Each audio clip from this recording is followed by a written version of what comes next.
Hello good morning friends. REET की classes हम पढ़ रहे थे। हिंदी शिक्षण विधियाँ से हमने शुरुआत की थी। साइकोलॉजी सारी शिक्षण विधियाँ हम लेके आएंगे। हमारे चैनल को शेयर करिए, सब्सक्राइब करिए। सब्सक्राइब करना तो बिल्कुल मत भूलिए।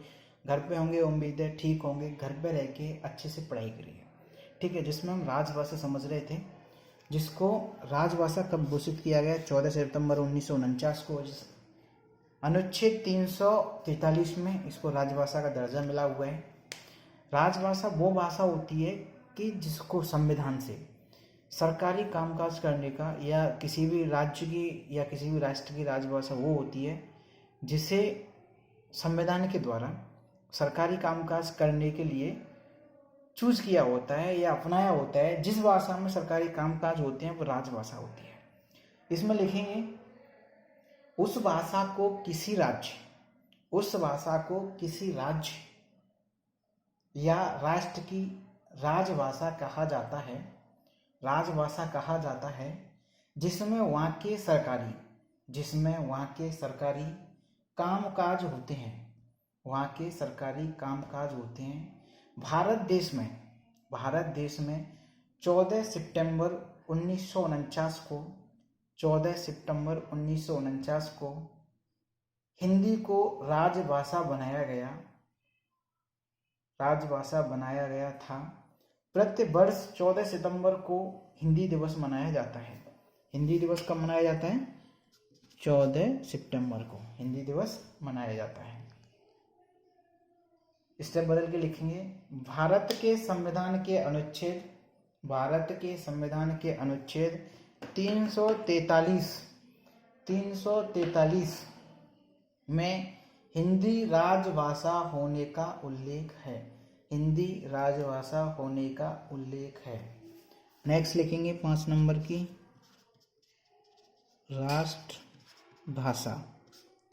राष्ट्रभाषा कौन सी होती है? देखिए, किसी भी राष्ट्र की राष्ट्रभाषा वह भाषा कहलाती है जहाँ पर उसकी बोलने वालों की संख्या कितनी होनी चाहिए? कम से कम 2/3। बोलने वालों की संख्या 2/3 यानी 66.66%। और समझने वालों की संख्या होनी चाहिए 3/4 यानी 75%। जिस भी भाषा को अभी आप कई जगह, खासकर जो राजहंस की या BED-STC बुक चलती हैं या आप पढ़ोगे तो बहुत सी जगह बोले भारत की कौन सी राष्ट्रभाषा है, तो उसमें हिंदी दे रखा है। बहुत सी जगह लिख रखा है हिंदी राष्ट्रभाषा है, परंतु अभी तक इसका गौरव प्राप्त नहीं हुआ है। जब गौरव प्राप्त नहीं हुआ या मान्यता प्राप्त नहीं हुई तो कई की राष्ट्रभाषा क्यों बेवकूफ़ बना रहे हो? लेकिन फिर भी बहुत से लोगों ने ऐसा लिख रखा है। आपको ध्यान रखना है कि भारत देश में अभी तक कोई राष्ट्रभाषा नहीं है, राजभाषा है वो हिंदी है। तो राष्ट्रभाषा में लिखने की कोशिश है, लिखेंगे किसी भी राष्ट्र की राष्ट्रभाषा का गौरव उस भाषा को प्राप्त होता है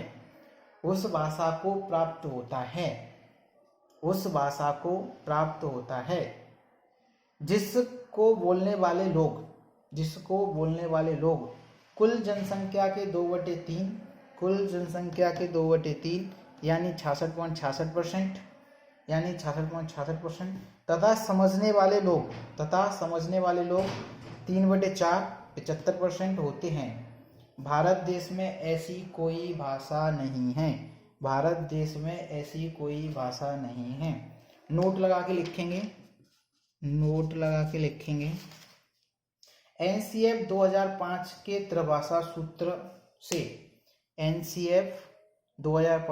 त्रिभाषा सूत्र से ऐसी उम्मीद लगाई जा सकती है कि आने वाले कुछ वर्षों के बाद हिंदी इसका दर्जा प्राप्त कर सकती है।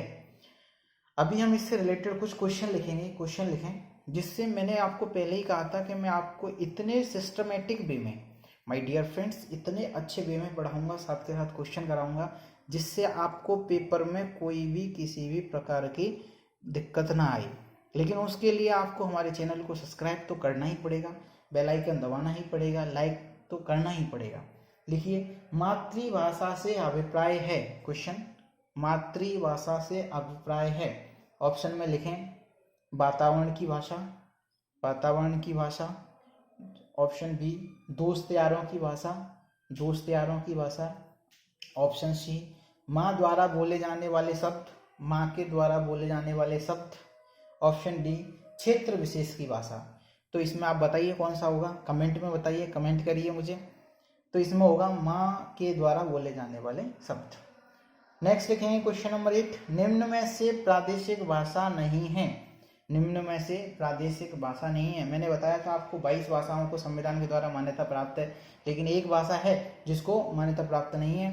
तो ऑप्शन ए में राजस्थानी, ऑप्शन बी में मलयालम, ऑप्शन सी में पंजाबी, ऑप्शन डी में हरियाणवी।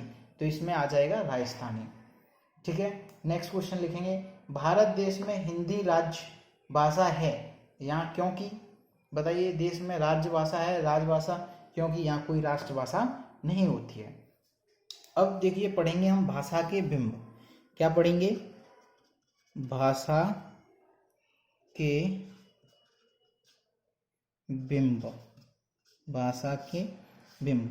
भाषा बिंब 4 होते हैं, भाषा बिंब होते क्या हैं? 4। देखिए सबसे पहले तो हम समझें बिंब क्या होते हैं। आपने सुना होगा बिंब मतलब दृश्य, बिंब, खंबे, बहुत कुछ सुना होगा।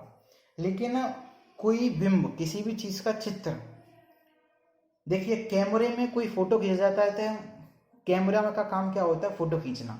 उसका काम क्या होता है? फोटो खींचना। और वो फोटो क्या है? डिलीट भी हो सकता है। कैमरे की एक विशेषता है कि वो फोटो खींच जाता है तो डिलीट भी हो सकता है। लेकिन मनुष्य की आंखों का काम भी वही है, कैमरे की भांति फोटो खींचना है, लेकिन इसमें डिलीट नहीं होता। इसीलिए तो बहुत सारे गाने सुने होंगे, तुम्हें भूलना तो चाह मगर, तो ऐसे गाने सुने होंगे, गाने में मचाएं। क्यों नहीं भूल पा रहे हैं? क्योंकि हमारे अंदर वो बिंब बन गया है, प्रतिबिंब बन गया है, उस चीज को नहीं भूल पा रहे हैं। तो इसलिए बिंब मतलब ऐसी चीज है कि जिस अगर हमारा बिंब नहीं बनता, किसी चीज का अगर मनुष्य की आंखों में बिंब नहीं बनता तो ना ये भाषा होती। और किसी बच्चे को एक बार गाय बता देता तो उसी चीज को वो दूसरी बार घोड़ा, क्योंकि बताने वाले की भी बिंब नहीं बना, भाषा बिंब नहीं बना तो भूल गया।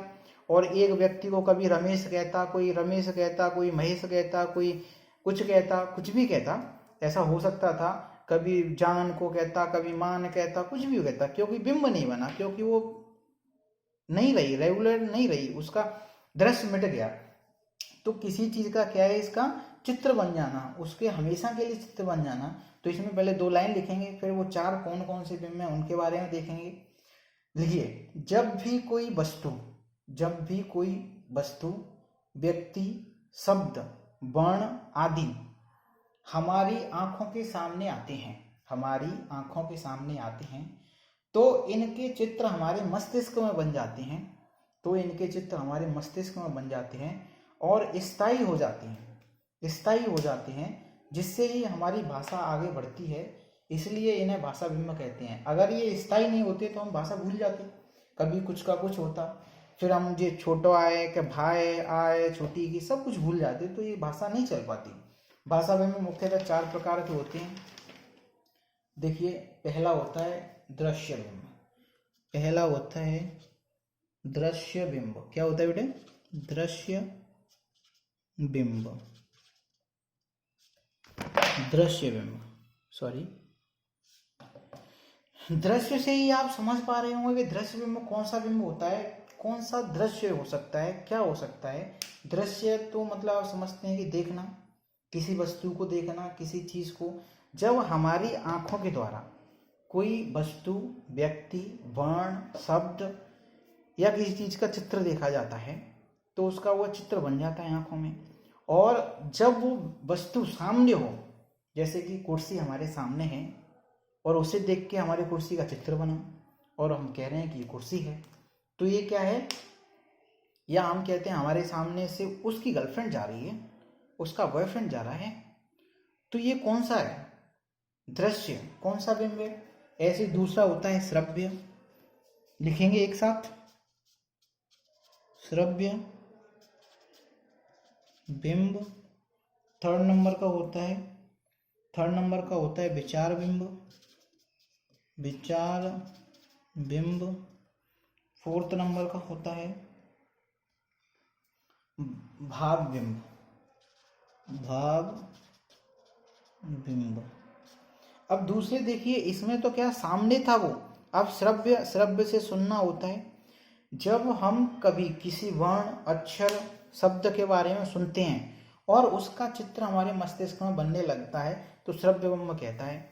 जैसे किसी ने आके कहा कि आज मैंने उसकी गर्लफ्रेंड को देखा, आज मैंने उसके बॉयफ्रेंड को उसके साथ देखा, और उसका नाम सुनते हुए हमारे दिमाग में उनका क्या बना, एक चित्र बना, चित्र बना, एक दृश्य बना, एक बिंब बना, तो श्रव्य बिंब हो गया। अब विचार बिंब क्या होता है, किसी दृश्य बिंब हो गया, यानी पहले देखा फिर उसका चित्र मस्तिष्क में बन गया। अब श्रव्य होने के बाद में भी क्या हो गया, श्रव्य होने के बाद में भी जैसे ही सुना तो उसका प्रतिबिंब बन गया। अब आता है विचार बिंब। विचार बिंब में क्या होगा, हम किसी चीज को देख करके विचार करने लगते हैं। जैसे कि एक लड़का जो कि रोड पे जा रहा था, उसने एक लड़की को देखा, अच्छी लड़की को देखा, और देखते हुए कहा कि ये तो मेरी माँ की बहू हो सकती है, ये तो मेरी माँ की बहू हो सकती है, क्योंकि उसको देख करके उसके विचार आ गया। और इसमें अपन, ये तो आपको समझाने के लिए था, लेकिन जैसे ही विचार बिंब में क्या होता है बेटा, कोई दृश्य बिंब या श्रव्य बिंब इस प्रकार से हमारे मस्तिष्क में बनने लगता है कि उसकी उपयोगिता महसूस होने लगे। जैसे उस लड़की की उपयोगिता महसूस होने लगी ना, कि मेरी माँ की बहू हो सकती है। जैसे आपने कभी घास को देखा, बोले ये तो घोड़े के लिए हो सकती है।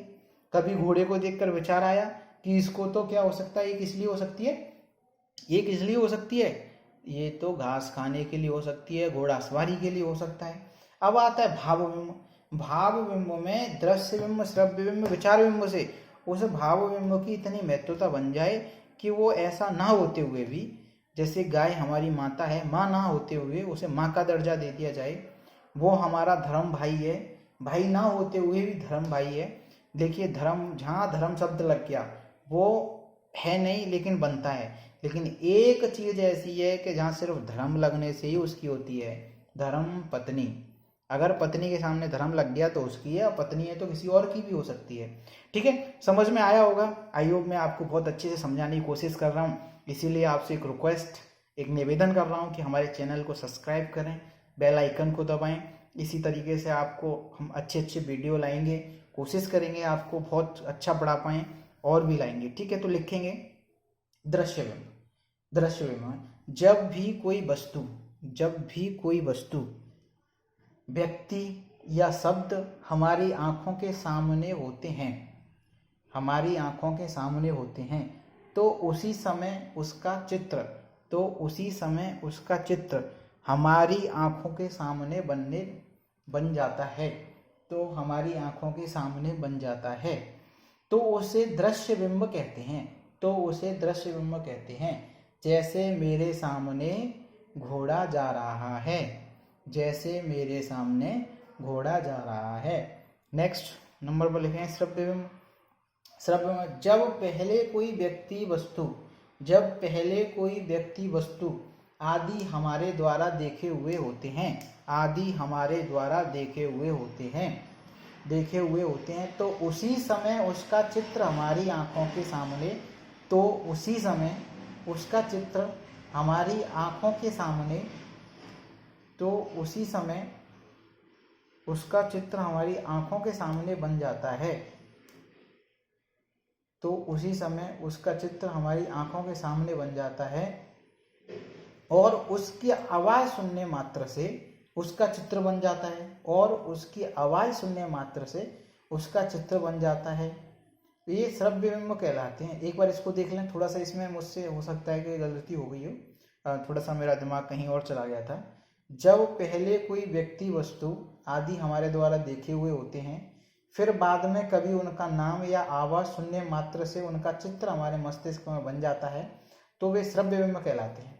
जैसे जैसे बेटी दरवाजा खोलो पिताजी आए हैं, बेटी दरवाजा खोलो पिताजी आए हैं। विचार बिंब लिखेंगे इसमें, जब कोई दृश्य या श्रव्य बिंब, जब कोई श्रव्य या दृश्य बिंब इस प्रकार से हमारे मस्तिष्क में बनने लगता है, इस प्रकार से हमारे मस्तिष्क में बनने लगता है कि उसकी उपयोगिता महसूस होने लगती है, विचार बिंब कहलाता है। जैसे लड़की को देख के रामू को, श्यामू को आया कि ये तो मेरी माँ की बहू हो सकती है, जैसे कि घोड़ा देखकर विचार आया कि घोड़ा सवारी के काम आता है, एग्जाम्पल में लिख लें जो मन करे। भाव बिंब, 4th नंबर पे लिखेंगे भाव बिंब। जब हम किसी विचार बिंब को आत्मा के समकक्षी बनाते हुए पाते हैं या बनते हुए पाते हैं तो उसके साथ हमारी भावनाएं जुड़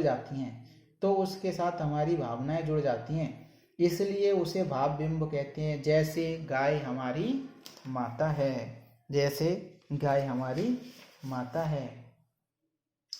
ठीक है। हम नेक्स्ट वीडियो में पढ़ेंगे। मेरी कोशिश है कि आगे से और भी ज़्यादा लाऊं, बड़ी क्लासेस लाऊं, ज़्यादा कराऊं। देखिए आपका पेपर अभी टाइम लगेगा, अभी पेपर नहीं हो रहा है, अभी गवर्नमेंट कोरोना के सॉल्यूशन में लगी हुई है, तो आप बेफिक्र रहिए। पेपर से पहले मैं आपको शिक्षण विधियाँ, साइकोलॉजी और भी सारी सब्जेक्ट, लेकिन उससे पहले आप हमारे चैनल को शेयर करिए, सब्सक्राइब करिए, ज़्यादा से ज़्यादा प्यार दीजिए, तभी तो जाके मेरी एनर्जी बढ़ेगी और आपके लिए कुछ अच्छा लेके आऊँगा।